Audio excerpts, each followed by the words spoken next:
Hey, what's up guys? It's Grizz from Red Force TCG here. Today, I have for you an UDA testing video that we put together for you guys. Had some of the guys come over. We just want to play some games. We're all really excited before it, so we have 3 games to show you guys. But first, shout out to Dueling Guard, our sponsor. Use code REDFORCE for 5% off your next order of TCG accessories at duelingguard.com.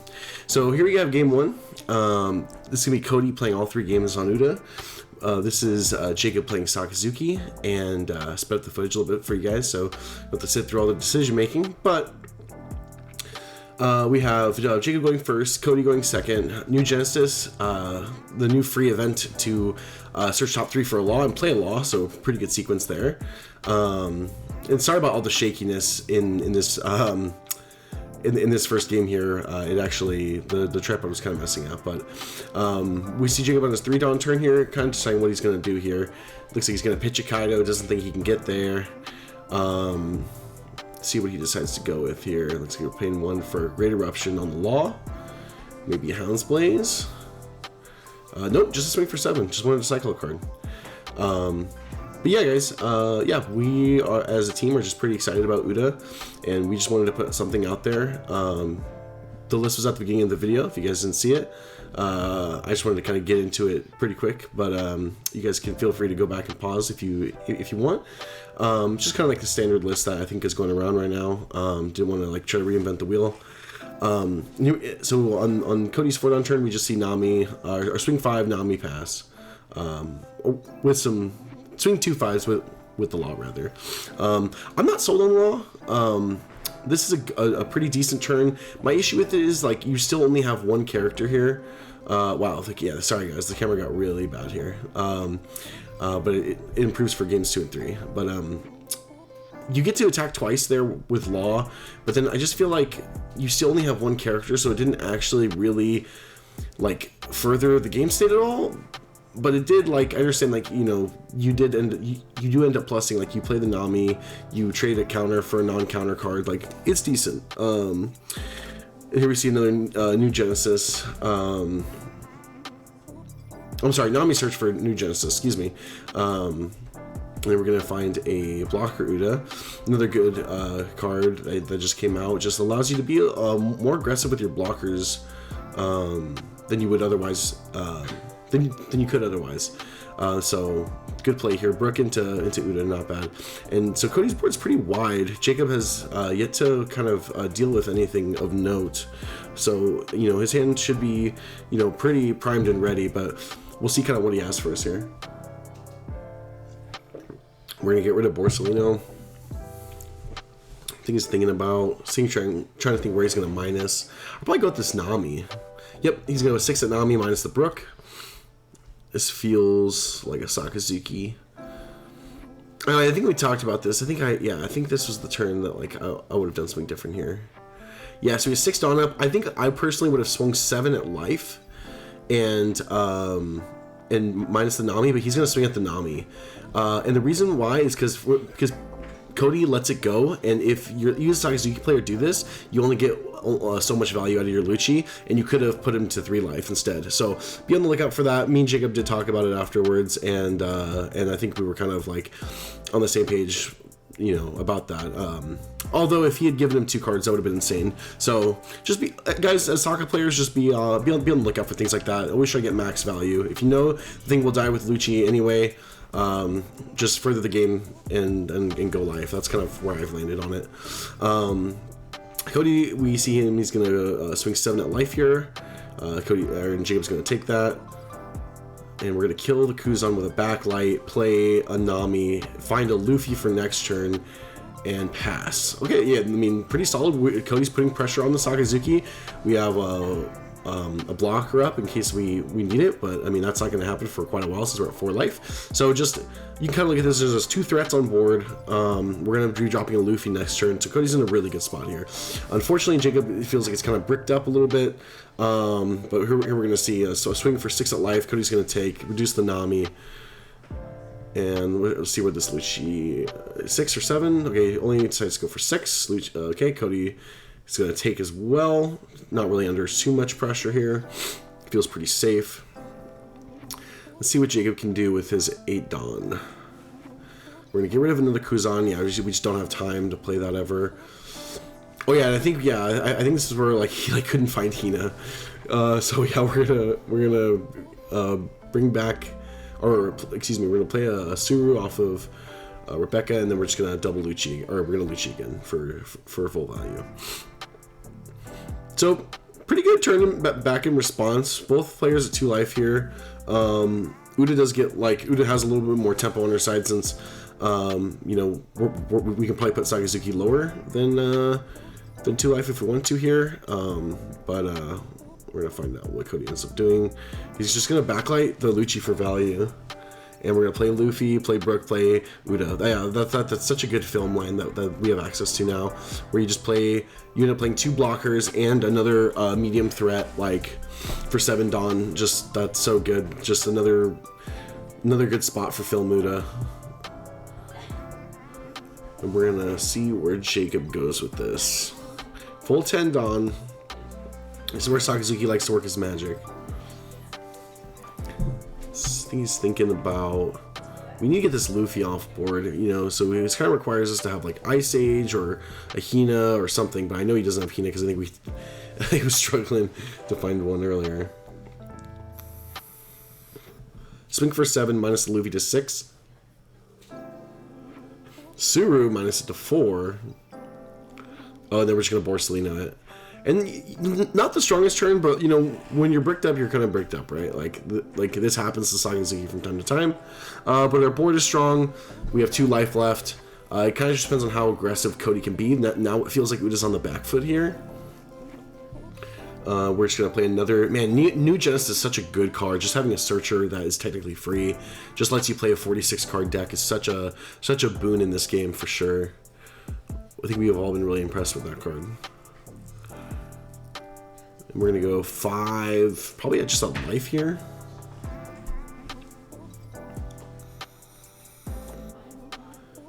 See what Jacob wants to do here. Being very wary of dying. Yeah, we're just gonna counter that one. We're gonna let the Rebecca go.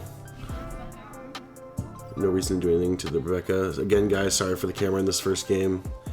It's completely my fault. I'll have the tripod unlocked next time. Okay, yep, and then we just immediately find a I'm invincible, but we choose to play Brook and play another Film Uda. So here we have 5 characters on board, and Jacob's just really struggling here. We're very tempo negative. It basically requires us to, or the Sakazuki, from Sakazuki's point of view, we need to basically kill him this turn. But it's just through 4 cards and 2 blockers and a life, like it just doesn't seem possible. So Jacob's gonna choose a swing board. Cody's gonna give up a blocker to preserve 1k of power on board. We'd rather have a 4k, or we'd rather have a 5k than a 4k. Makes sense. Gives 2 1ks for that swing. And then James is going to play 2 blockers. And I think this is where he finds double Hina, right? Yeah. Oh, that's unfortunate. But yeah, so unfortunately, you know, this feels pretty locked up. Now, it's possible that, like, if Cody, like, has an aggressive turn here, doesn't leave enough back on defense and can't kill. Because I mean, Jacob has 2 life. He also has 2 blockers, 2 cards in hand. Like, it's possible you actually don't get there, because you just like take, block, and then like you have 4 cards to counter like I'm invincible. Take, block, something like that. Unless you go with just a bunch of 5s. There's a few different ways that this board can be played, but it looks like we're going to go 5, and we're just going to take the first 5. And it actually pays off huge by getting the trigger of Ice Age, killing an attacker, a potential attacker. But he does play an Izo, he's going to rest the Rebecca, and we're going to go 7 at life. Let's say we're going in for the kill here, because it looks like we have a 7, and then enough Dawn for I'm invincible. So it's like, can you count out of 7? But we cannot. So good game there. Definitely, you know, we felt that Sakazuki has the advantage over Uda normally, but Jacob unfortunately kind of bricked up there. So kind of showcasing how Uda can win that matchup, just kind of going super wide and being very aggressive. But here we traded spots. Here I am playing Luffy against Cody's Uda. I really like Luffy. It's a fun deck. I don't play it very often, but I do super enjoy it. Here I'm just going to play a 4 for 6 vanilla and pass. Pretty standard stuff. Cody did have Law last turn, so I think he's just going to do the same play he did in game 1, where he's going to swing 5/5, balance, play Nami, and effect, it looks like. I'm almost certain. I think I said, oh, I really want Polly here to kill this Nami. So I actually ended up taking this life here in order to be able to find it. I unfortunately didn't, but it ends up working out. Not too badly. Let's see what I have here. Looks like I go 5 lead. And it just gives me 1k. I think my hand's like infinite 2ks. I think I remember. And I have like some like 2 or 3 really good. Oh no, I remember. I had like a really good curve, and I thought if only I had Kaido. And then I think that my first draw of the game I drew Kaido, so it was very good. Sorry if you guys can hear any background noise. I'm not sure if you guys can or not, but we're gonna play Kid here.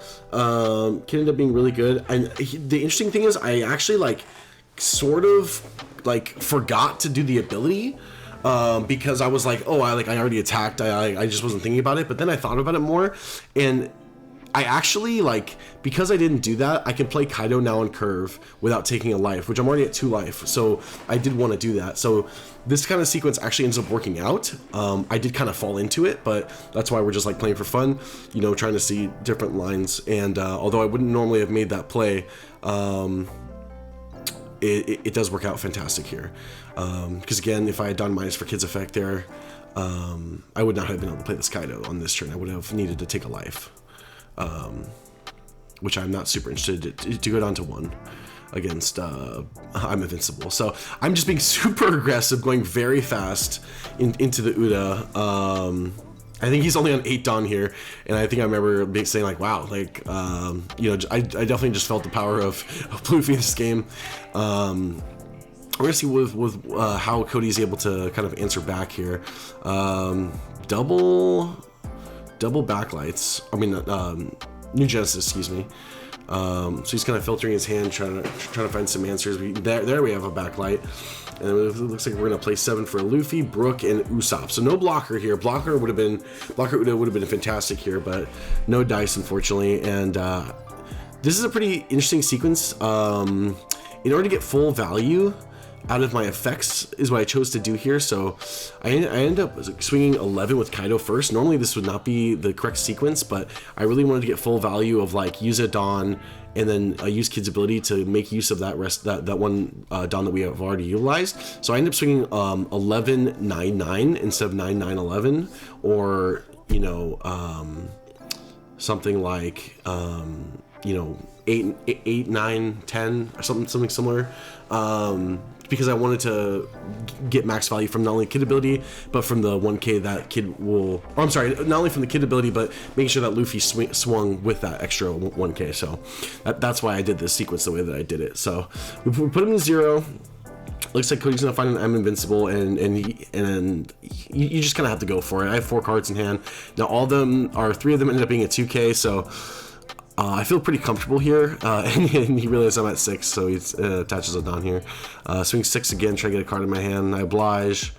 And here, so I know he has like minimum 3 more attacks, so he's just gonna swing 7. I'm just gonna give him a 1-card guard to go to 8, and he's gonna swing 7 again. And now I know I'm good, because like even 2 I'm Invincibles doesn't kill me.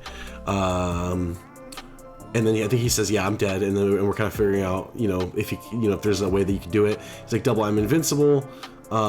If he attacked for 8 with Luffy plus double I'm Invincible, but I did have a 2k on the second one, so it would have been cool, because it would have been like 8 with Luffy, like 6-6 with I'm Invincible. So going to game 3, again, Cody's playing Uda. Here we have Jacob returning, not on Sagazuki this time, but on a Nell, the Sky Island Nell. And again, you know, we're just hanging out at this point. We're just wanted to record some gameplay footage, test out, you know, Uda, and see, you know, just kind of how the deck functions into, you know, a quote unquote competitive environment, against good decks. So yeah, we're gonna see what's going on. I think where we kind of landed was like Ploofy ends up being like pretty good against Uda. We do believe Sakazuki has a good matchup into Uda. Unfortunately, we just didn't see it that first game, like I said. And then Anel Uda should be good into Anel as well, given how wide we can go, and with I'm Invincible as well. Just really putting pressure on Anel when he's at 1 life. So we're gonna see how this ends up playing out, but that's kind of where we were like, where we started with our like thought process. Looks like Jacob's just gonna play Holy. Never a bad start.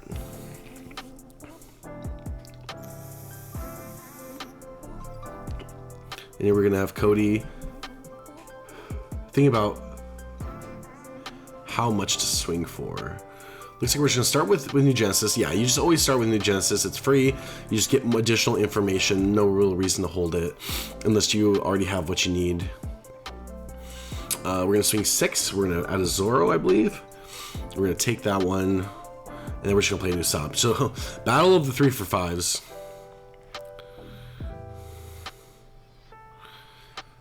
We're gonna see what ends up happening here. Jacob's just gonna casual swing for 5, casual poke, and then we're gonna swing 6. Cody's gonna take the 6. And here we have Ohm, and unfortunately, this Ohm does end up whiffing. But man, if this Ohm hit, this would have been just such a huge tempo gain. We would have been doing to Uda what Uda wants to do to Anel, and it just would have been so huge. So, but here ends up being kind of lackluster. So we're gonna poke a little bit. We're gonna play a Brook, and then we're gonna use the one left over to search with Nami ability, find a blocker. It's gonna be very important against Yellow in the late game, even though you can Amaru it or whatever. Still pretty good. You could probably still get your value from it, or at least try to. So I think this is Jacob's 7 Dawn turn. So I think ideally we would see an L. Unfortunately, not happening. So we're just gonna see a 7K swing into Usopp, I believe. And Cody actually does guard this. So kind of saying, give me another 7, and Jacob obliging here, and we're just gonna play Sanjin Pass. So 2 big swings, get some cards, kill a character. It's fine being the control deck. I think Anel's the control deck in this matchup. I think Nami needs to be on the aggressive end of things in this matchup. So that's a fine turn. Nami's gonna find I couldn't see what Nami found, but we're gonna trigger Brule. Another 5. Jacob's just gonna oblige to take the 5. Just use Leer ability now, and then we'll see what we have to counter out of later. Just taking basically every hit. And I think we're deciding on this trigger. I think we're talking about it. Yeah, it's Amaru. So I think we're kind of think tanking it a little bit because we're just testing. So he's gonna gain a life and then pitch a card. Basically, you trigger that, pitch 3, gain 2 life.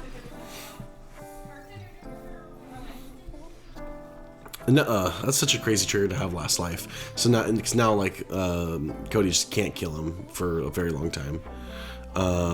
Doesn't swing with the Brook, and ends up being pretty intelligent. Like it's just not gonna do anything. Now you can't Amaru.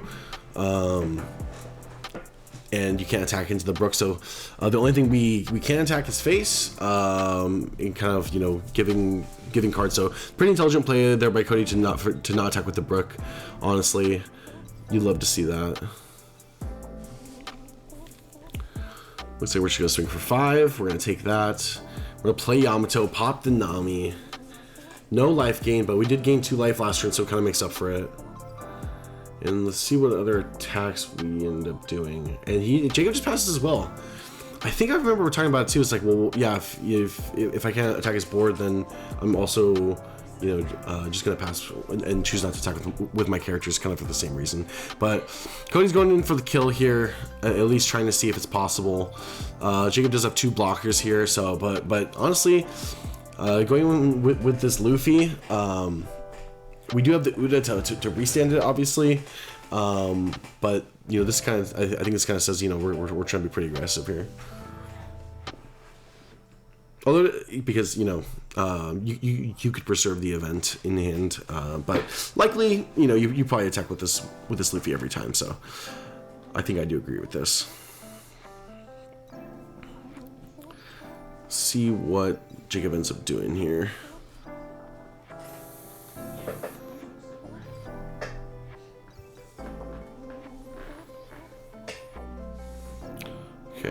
gonna swing for 6. So draw a card. And then we're actually gonna block this one. And then, oh yeah, we're kind of expecting some more swings, but Cody just plays kid, puts a dot on it, passes, restand. The blocker is in a really strong position, but Jacob does have the perfect answer for the kid, which is his cat swinging cat tuck the kid. So now we know the last life of his last life is no counter, and the kid is no longer gumming up the board. And I think, this play was kind of cool. Jacob just went to Amaru for not on the kill turn, but just to make the sure blocker, just to get an extra block. Tap his small blocker, attack a brook. I think we're gonna go in at these brooks a little bit here. Go for 6. I think we're gonna swing 9 at just clear his board. Yeah, so that was a really good turn on Jacob's part. Just clearing the kid. I use the other 2 for the Amaru. Tap the blocker, clear his board. And Cody not wanting to dump hand to save board. So, yep. And Cody's definitely trying to go for the kill here. So we have 3 swings. It's like, okay, can you block the 7? If not, then I have a really good chance to win here. If so, it's kind of a little game over. Maybe we swing twice at some big characters, or swing big twice at characters with I'm invincible. Maybe try to live. But it doesn't like it does not look like Jacob's hand counters for 7. So we're gonna see what he ends up doing. But man, I'm so ready for OP-06. OP-05 is great. But I'm definitely ready for OP-06 for sure. And immediately finds I'm invincible. Swings 9, has the I'm invincible if he didn't already have it, which I have to imagine he did. But it looks like Jacob got a Shura, so we're just trying to see, can we counter out of this the second 9? Taking a think. Taking the Amaru, that's a really good card because I think we were talking about it. Jacob did have enough, and that's just game because we just Amaru, and then there's just no way even through 5 cards. I mean, it's possible, but I think they were like, oh, it's possible he can live. We should play it out. So we just ended up Amaruing the Shura, and I think Jacob does some type of sequence of 7, 7, 7, 9, 9, I believe. But we do kind of need to kill him, so. This is a 7. Does give 2 cards there.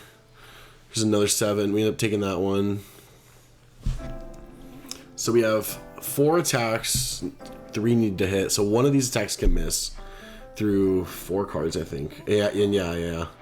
Gives 3 cards, and then take. And that's just kind of game over there because then we go 9, can't block it, and then we know you can't win. So there you go, guys. There were the games. I hope you guys enjoyed that. Uda's a lot of fun. I encourage you guys to try her out. And thank you guys so much for watching, and we'll see you next time. Peace. Best of each one of them. Actually, you know what? I'm not gonna use this effect. Go ahead. No effect? Mm-mm. You're getting Kaido next turn, huh? Yep. Actually, it's kind of good that I didn't do that. Dang, I look like a genius now. Unless you leave the audio in. I should do an outtake at the end where it's like